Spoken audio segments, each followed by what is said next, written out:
All right, good evening, class, and welcome to week number 8. Yes, that's right, week number 8 of your 7314 course, which is your reference course. I am your professor, Dr. Jace Austin, and we are going to do some very quick course updates, and then we are going to look at some newspaper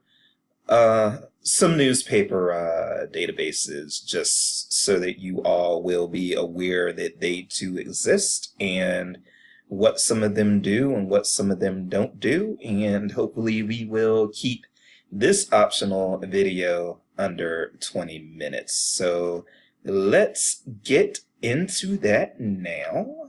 There is no time like the present. So let's first make me small, and then let's also go into the course now. First, a few updates / reminders. First of all, I have gotten a few questions from some of you related to whether or not there will be a graded discussion post during the month of October, and the answer to that question is no. You will not have any graded discussion posts during the month of October. October would be a good time to do some work on your semester long project. And if you want, you can also go ahead and complete your unassignment which your unassignment, also called your database assignment, is within the discussion posts or the discussion prompts. So now would be a good time to work on those if you have not already. And I'm sure that nobody has finished with the semester-long project yet. So please do not act like there is nothing for you to do in this class. There definitely is. Now, I will be adding some optional discussion prompts, and those optional discussion prompts, first of all, they will be optional, hence the word optional, but they will be opportunities for you all to communicate with and get some ideas from your fellow students, which I highly recommend. Again, networking and all of that good stuff. So at least give that a consideration. At least consider doing or filling some of the optional discussion prompts that I will post during the course of the month of October. You will have discussion prompts that are graded in November, and you also have 2 assignments that are due in November that you can start working on. Now, the first is the Wikipedia assignment, and the Wikipedia edit assignment is something that I will be talking about in next week's video pretty in depth. And then also there is the LibGuide assignment. And so if you all do want to get a jump on the LibGuide assignment in particular, one good thing to do would be to Google LibGuides and look at some LibGuides that are already out there. See what you like, see what you don't like. If you have any questions about that or about what a LibGuide even actually is, please email me and we will talk. So that is that. And there is nothing more to say there. So let us go ahead and talk about newspaper databases and newspaper resources really quickly. Now, first of all, I do want to point out that these things are usually separated in a lot of libraries. So again, I am going to use as my example libraries the library at Mizzou, which you all have access to as students. And then I am also going to look at Mid-Continent Public Library. So in both cases, let me make this so small here again. In both of these cases, and let me go back to Mid-Continent, to their homepage. If you were to go to Research and Learning, and then here in Subjects, if you were to change that to Newspapers Filter, you would be brought to relevant newspaper databases. And the same with if you are at the University of Missouri Libraries homepage, what you can do is you can go to databases, then you can go to databases by subject, and you can again select, actually you cannot do that. Databases by type, I apologize for that. So you wouldn't go to databases by subject, you would go to databases by type. And you would select newspaper articles, and what you would see here are your offerings for newspaper sources. So one thing that I want you all to know right from Jump Street, and one thing that you may want to internalize, is that some newspapers are actually so critical and so important that they are used as standalone newspapers, and you will not find them covered, at least not as fully, in the database, in the newspaper databases. So what I mean by that, for example, is I have scrolled down to the bottom of our Mid-Continent page, and we've got the Wall Street Journal and we've got the Washington Post. As you all know, those are both newspapers that are, well, their own newspapers. So why are they separated off? And the reason for that is the Wall Street Journal and the Washington Post are such important newspapers that they can bid to be standalone databases. So with other newspapers outside of the coverage area, like now, for instance, now I live in Kansas City. I'm using a Metro Kansas City Public Library. As you can see here, the Kansas City Star is also, with Mid-Continent, a standalone newspaper. But the reason for that is because they're local. So a lot of people are going to be doing local research in the Kansas City Star, and they need to be able to just do that research just directly in a database just for the Kansas City Star if they are in the Metro Kansas City area. So hopefully that makes sense. And the same with me being being from North Carolina, my local hometown paper, the Henderson Daily Dispatch, same deal with them.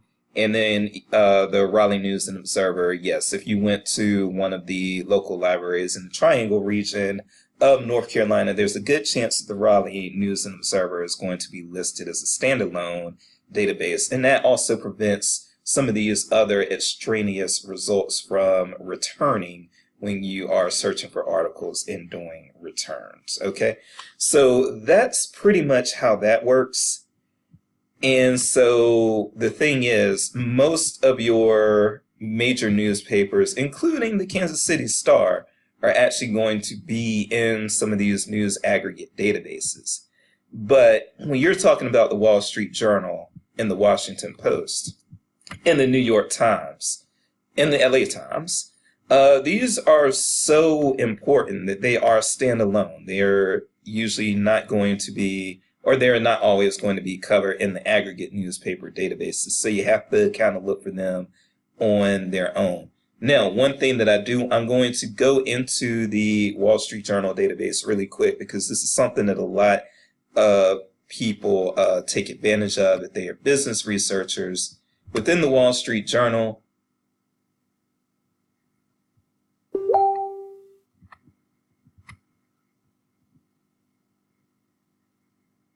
it will hopefully log me on soon. Actually, okay, there we go.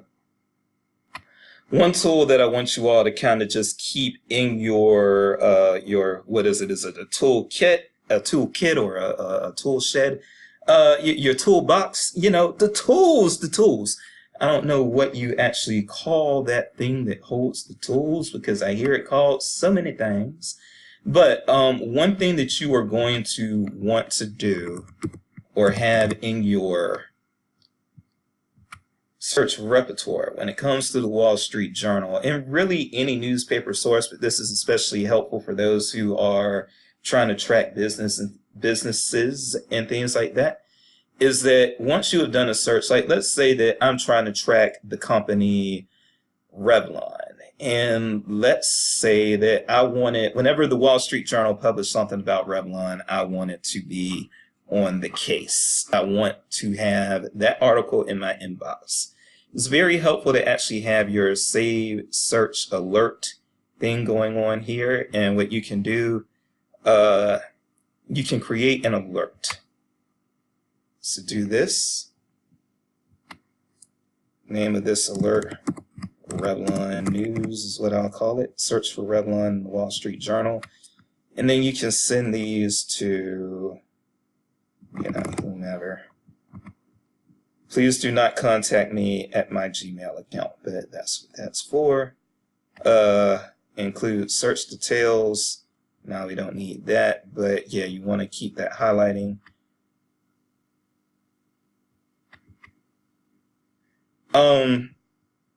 I would stick to new documents only, and you can do this daily, weekly, monthly. I'm going to do it weekly just for the sake of this. Send on Tuesday, stop after 2 weeks, and send the schedule alert. Why not? Create the alert, and now I have an alert so that for the next 2 weeks, every week, I will have a digest of articles that mention Revlon. So this works very similar to a Google alert if you all have done Google alerts before. And this is just a good way to track a company or to track people who are of importance, like maybe, I was about to say Steve Jobs, but he may not be. Well, he might still get a lot of traction in the Wall Street Journal still, but there are some other people. Elon Musk, maybe he's a good example. Jerry Jones, some of these types of people who are big in business and that sort of thing. You can get these notifications when they are mentioned in the Wall Street Journal if you set these alerts. And these alerts do also work for, I believe you can also do these for any newspaper that is being offered through ProQuest. So if the Washington Post is also being offered through ProQuest, yeah, so you can create alerts there too. So yeah, this is particularly helpful when you are needing to track specific people or specific businesses or that sort of thing through these newspapers.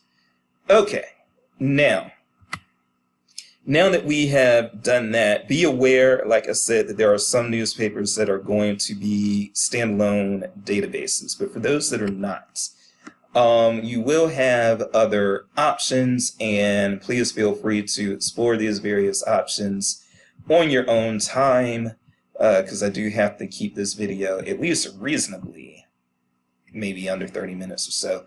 We're going to try to keep it under 20. I know we're getting close now, but one thing that I would want you all to have in your repertoire of resources that can be used would include World Access News. And I'm going to show you how this works real quick. I'm actually going to pull up one of my articles just to kind of give you a little bit of a go for there. Now, you can do the map search.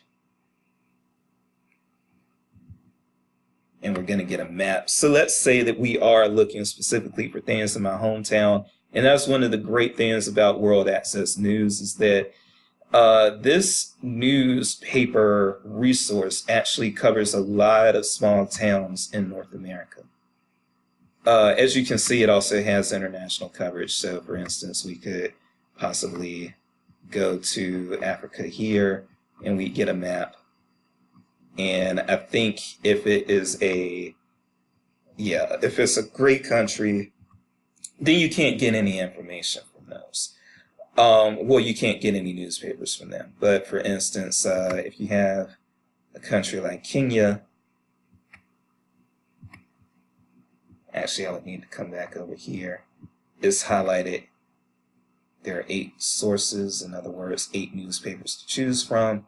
And you would get those listings there. So you have some Nairobi newspapers there and so forth and so on. But let's go back to North America, and United States.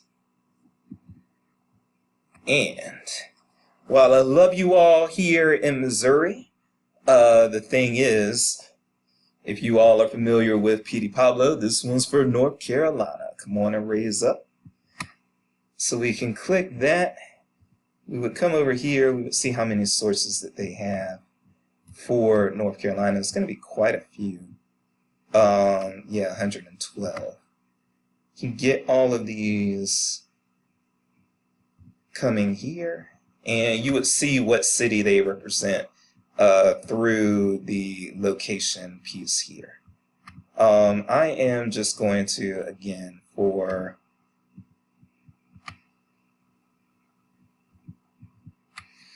the Daily Dispatch, the Henderson Daily Dispatch, I actually used to report for this newspaper a long time ago, and this is also my hometown newspaper. So you have some options. First of all, you can actually see all of the stories. If you select a date, like let's say, you probably have to wait a day with a lot of these papers, but let's say you wanted to read yesterday's Henderson Daily Dispatch. You could click October 7, 2019.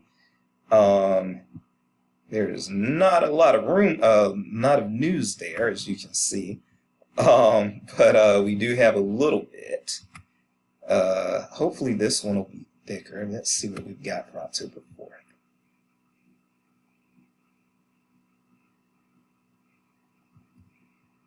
Okay, so we've got a few more news items here, and this is a small town newspaper, in case you're wondering why there's so few entries. This will not pick up on the Associated Press material that appears in the newspaper or other regional news or things that are published by the sister papers. These will only be the original pieces from the Henderson Daily Dispatch. But let's say that I wanted to find my own stuff. So let's say that you were, gotta move myself here. Let's say that you, you could do this as a subject search. I'm just doing this as an author search for the sake of nostalgia. But for the author byline, if I put in my name, Austin, I believe I am the only Austin that has ever reported for this newspaper. And maybe I will be wrong about that, because we are seeing, well, these people are not reporters. These people are, like Reverend Roosevelt. He's actually a pastor of a church down there. Yeah. But now we've got me coming up. So I see my name coming up, Jason Austin, and these are all things that I wrote while I was still there. And I've got the full text right there.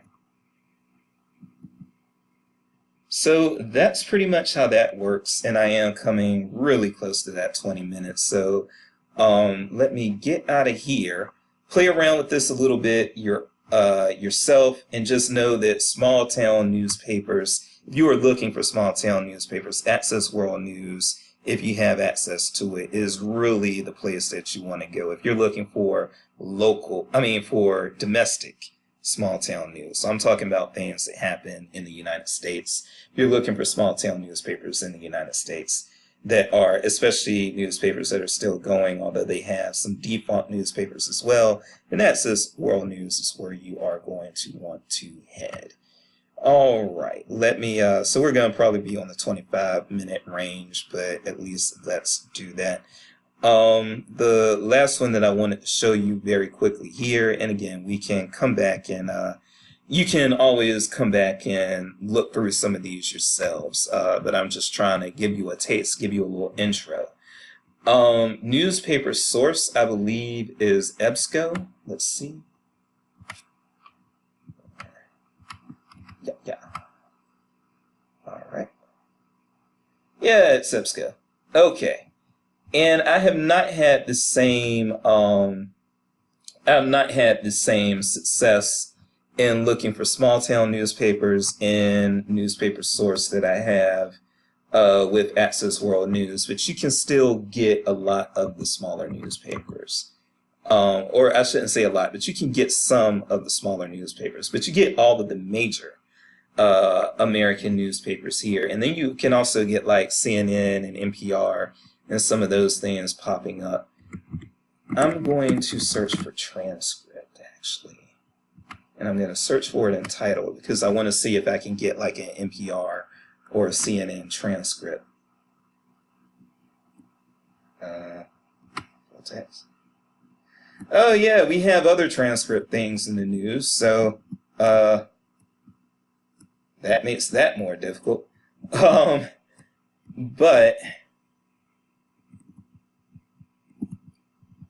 okay, just for the sake of brevity, I'm just going to say then, trust me when I tell you you can find transcripts for some, though not all, not even most. But for some interviews that you'll have on CNN or NPR, you can find the transcripts in newspaper source sometimes. And then I'll just do a more basic search. Let's do a Donald Trump and immigration search. All right, and let's say we did want to make them both subjects, otherwise too much stuff is just going to come back. Okay. Now, there are 22 things. Actually, this might be a transcript. Let me see. Yeah, so this is a transcript. So when I'm not looking for one, then one wants to pop up when I'm not looking for it, you know? But whatever, you know. Let's just have fun with it. So here's our transcript. This is from, well, since it's Meet the Press Daily, that would be MSNBC, not CNN. But you've got a transcript there. But if I were to scroll through some of these results and take this full text off, there is a good chance that I am going to have things showing up from a lot of the major newspapers, but not necessarily from the Washington Post or the New York Times, because again, those guys can be their own standalone databases. So let's cut it out right here. You can look through some of these newspaper database resources yourself, but that's to get you started and to let you know that yes, whether you are doing public or academic library practice, you will probably be using these databases for newspapers every now and then, because they seem to be things that a lot of people need either for academic research, or if they don't need it for academic research, they might be doing family research, they might be just interested in local history, whatever the case may be, and that's where you want to go. So that's going to be my time there. Thank you all. We're going to talk about Wikipedia next week. If you have any questions, just email me. Later.